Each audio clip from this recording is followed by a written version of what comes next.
Assalamualaikum warahmatullahi wabarakatuh. Baik anak-anak, Ibu akan menginformasikan bahwa Bu Ika hari ini tidak berangkat, beliau lagi sakit. Jadi kelas 4 bergabung dengan kelas 5 pada hari ini. Kita doakan Bu Ika semoga lekas sembuh. Sebelum mulai belajar, mari kita berdoa terlebih dahulu. Berdoa dimulai. Berdoa selesai. Sebelum belajar, Ibu absen dulu. Untuk kelas 4 ada yang tidak berangkat? Alhamdulillah berangkat semua. Untuk kelas 5, alhamdulillah berangkat semua. Sebelum belajar, Ibu sampaikan materi hari ini, yaitu struktur organisasi pemerintah desa untuk kelas 4 dan struktur organisasi pemerintah kecamatan. Sedangkan untuk kelas 5 bentuk negara kesatuan Republik Indonesia dan sistem pemerintahan Indonesia secara sederhana. Tujuan pembelajaran yaitu kelas 4 menyebutkan tokoh lembaga pemerintah desa dan kecamatan. Yang kedua, menjelaskan tugas dan peran masing-masing lembaga tersebut. Yang kelas 5 mendeskripsikan bentuk negara kesatuan Republik Indonesia dan menjelaskan sistem pemerintah Indonesia secara sederhana. Struktur pemerintah desa, Ibu menjelaskan kelas 4. Pemerintah desa adalah bagian dari pemerintah daerah yang berada di bawah kabupaten atau kota pemerintah desa. Kepala desa, pemimpin tertinggi di tingkat desa, dipilih langsung oleh masyarakat dengan melalui pemilihan kepala desa dengan masa jabatan 6 tahun dan dapat dipilih kembali maksimal 3 kali. Tugas menyelenggarakan pemerintah desa, pembangunan, pembinaan masyarakat dan pemberdayaan masyarakat. Kemudian ada perangkat desa, membantu kepala desa dalam menjalankan tugas-tugasnya, terdiri dari sekretaris desa yang tugasnya membantu dalam urusan administrasi, penyusunan peraturan desa dan pengarsipan dokumen. Ada petugas pelaksanaan kewilayahan. Tugasnya biasanya disebut kepala dusun atau kadus yang mengelola wilayah dusun atau bagian wilayah desa lainnya. Kemudian pelaksana teknisi, misalnya kaur, kepala urusan dan kasih kepala seksi. Kaur biasanya terdiri dari kaur umum, kaur keuangan, kaur perencanaan. Kasih biasanya terdiri dari kasih pemerintah, kasih pelayanan, kasih kesejahteraan.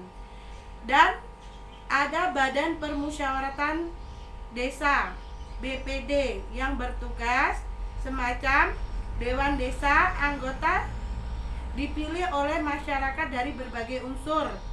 Fungsi legislatif desa menyusun dan menyepakati peraturan desa bersama kepala desa, serta menampung dan menyalurkan aspirasi masyarakat. Yang kedua, struktur pemerintah kecamatan. Kecamatan adalah wilayah administratif di bawah kabupaten atau kota, tidak memiliki otonomi seperti desa, tetapi merupakan perpanjangan tangan pemerintah desa. Dari struktur pemerintah kecamatan ada Bapak Camat, Sekretaris Camat, Kepala Seksi, dan membantu camat sesuai bidangnya, seperti ada kasih pemerintahan, kasih ketentraman dan ketertiban umum, kasih pemberdayaan masyarakat, kasih kesejahteraan sosial, dan kasih pelayanan umum. Hubungan desa dan kecamatan. Kepala desa bukan bawahan langsung camat, tapi koordinasi tetap dilakukan untuk unsur administrasi, pembangunan, dan pelaporan. Sedangkan camat seringkali menjadi perantara antara desa dan kabupaten, terutama dalam pengawasan pembinaan. Di sini contoh gambar struktur organisasi desa. Perhatikan ya anak kelas 4. Kemudian struktur organisasi pemerintah desa, di sini ada kepala desa, sekretaris, kasih pemerintahan, kasih kesejahteraan, kasih pelayanan, kaur tata usaha dan umum, kemudian kaur keuangan, kaur perencanaan. Di bawahnya lagi kadus. Yang kedua, struktur organisasi pemerintah kecamatan. Ada camat, sekretaris kecamatan, kemudian kelompok fungsional, bagian pemerintahan, bagian bangunan, bagian perekonomian, bagian kesejahteraan, bagian keamanan dan ketertiban, kemudian kelurahan desa. Oke, sudah dijelaskan. Tugas untuk anak kelas 4 yaitu membuat struktur organisasi pemerintah. Contohnya seperti ini. Yang kedua, membuat struktur organisasi pemerintah kecamatan. Paham? Oke, siap, mulai dikerjakan. Kemudian, untuk materi yang kelas 5 yaitu bentuk negara kesatuan Indonesia. Pengertian negara kesatuan. Negara kesatuan adalah bentuk negara yang kedaulatannya tidak berbagi-bagi dan seluruh kekuasaan pemerintah tertinggi berada di pemerintah pusat. Pemerintah daerah hanya menjelaskan sebagian kewenangan yang didelegasikan oleh pusat. Ciri-ciri negara kesatuan: hanya ada satu pemerintah pusat yang berdaulat secara penuh. Konstitusi tunggal. Undang-Undang 1945 Indonesia. Hukum nasional berlaku sama di seluruh wilayah negara. Pemerintah daerah tidak memiliki kedaulatan, hanya kewenangan otonomi terbatas. Negara Kesatuan Indonesia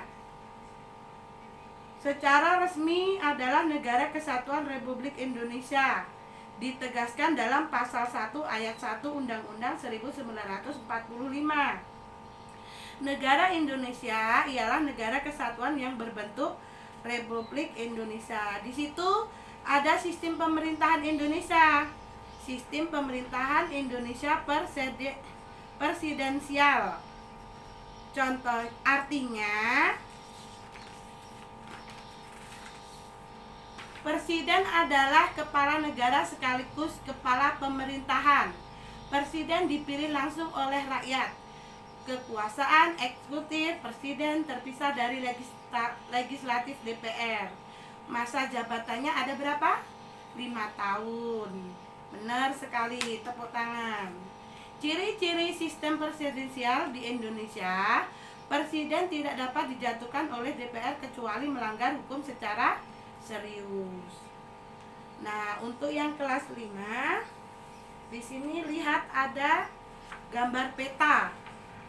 Di sini terdapat 38 provinsi dari Sabang sampai Merauke. Jelas gambarnya? Oke. Kemudian yang kedua, di sini ada sistem pemerintah negara Republik Indonesia dan lembaga-lembaga negara sesuai dengan Undang-Undang 1945 sebelum amandemen, dan lembaga-lembaga negara sesuai dengan Undang-Undang 1945 setelah amandemen. Jelas gambarnya, anak-anak?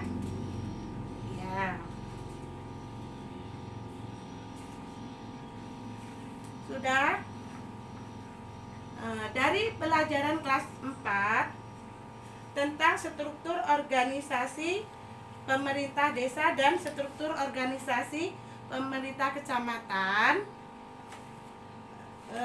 yang kelas 5 Sistem Pemerintahan Negara Republik Indonesia. Dari kedua pelajaran tadi, kelas 4 dan kelas 5, Ibu simpulkan untuk kelas 4, yaitu di dalam sebuah desa terdapat struktur organisasi desa yang memimpin tertingginya adalah kepala desa. Selanjutnya perangkat desa, lalu badan permusyawaratan desa. Untuk kesimpulan yang kelas 5 adalah bentuk negara kita, negara Indonesia adalah kesatuan dan sistem pemerintahannya yaitu penampilan tertingginya adalah presiden, kemudian dibantu oleh lembaga-lembaga pemerintahannya. Dari kesimpulan itu dapat kita mengerti ya tentang kehidupan sehari-hari di pemerintahan desa maupun kesatuan RI. Ibu akhiri, wassalamualaikum warahmatullahi wabarakatuh. Kita tutup dengan berdoa. Berdoa dimulai. Berdoa selesai. Allah,